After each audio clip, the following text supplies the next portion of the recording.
My name is Alex, and this Christmas almost broke me. We hosted a family Christmas party this year. Nothing huge, just close family, good food, and what was supposed to be one calm, enjoyable evening.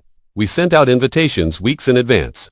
Clear time, clear message. Christmas party, 5:30 p.m.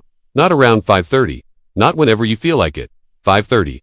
That detail is important, because Christmas Day is pure chaos. If you've ever hosted, you know the drill. You're cooking multiple dishes at once. You've got food that needs precise timing. Clothes are still tumbling in the washer. The bathrooms are a mess. Your hair is unwashed. The house is half clean, half total disaster zone. So at 2:50 p.m., when the doorbell rang, my first thought was, delivery. Maybe a package, maybe some last-minute groceries. I opened the door, and there they were. 4 family members.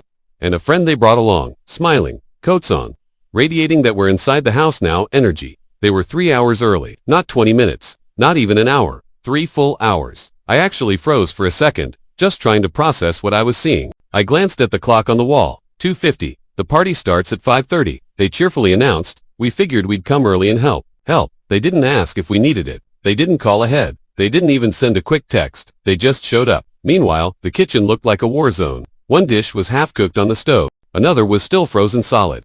The turkey wasn't even in the oven yet. Our laundry was mid-cycle. The beds were unmade. We were still in our comfortable, definitely not for guests' house clothes. And now, suddenly, we had guests. Guests who had driven 2.5 hours to get there. Which meant one thing was crystal clear. They were not leaving. So, instead of finishing all the crucial prep work, we had to switch into host mode. Smiling through gritted teeth. Apologizing for the mess. Making awkward small talk. Offering them drinks we didn't have a second to pour. Answering questions while desperately trying to stir food that was now starting to burn. Do you want some help? They asked again. But their idea of help was just standing around in the middle of the kitchen, watching, commenting on what we were doing, asking where things were. Every single task now took twice as long because we were navigating around people. I could feel my chest getting tighter, my jaw clenching. Because this wasn't help. This was pressure, time pressure, social pressure. The unspoken rule that now we had to be polite and entertaining. At one point, I had to escape to the bathroom just to take a deep breath. And that's when the frustration really hit me. Why do people think invitation times are just suggestions? Why does being family suddenly erase basic manners? If someone invites you to their home at 5:30, you do not show up at 2:50 unless there is a genuine emergency.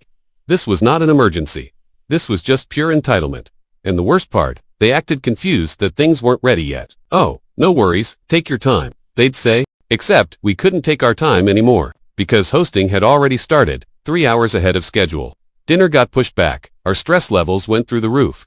What should have been a relaxed, festive evening turned into a frantic survival mission. Later that night, after everyone was finally sitting down to eat, I looked around the table. There were smiles, laughter, people taking photos.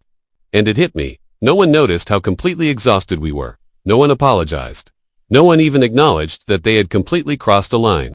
On the outside, everything looked like a perfect holiday gathering. On the inside, I was just asking myself, am I wrong for being this upset? Because apparently, some people think arriving 3 hours early is polite. They think it shows enthusiasm. But what it really shows is a profound lack of respect for other people's time and their boundaries. Hosting is already a ton of work. Showing up unannounced and early doesn't make it easier. It makes it exponentially harder. So now I really need to know, am I overreacting here? Or, is showing up 3 hours early to a family event actually as rude as it feels? Let me know in the comments, because next year, I'm seriously considering locking the door until 5:29 p.m. Thanks for watching, and if you've ever been in this situation, you have my sympathy.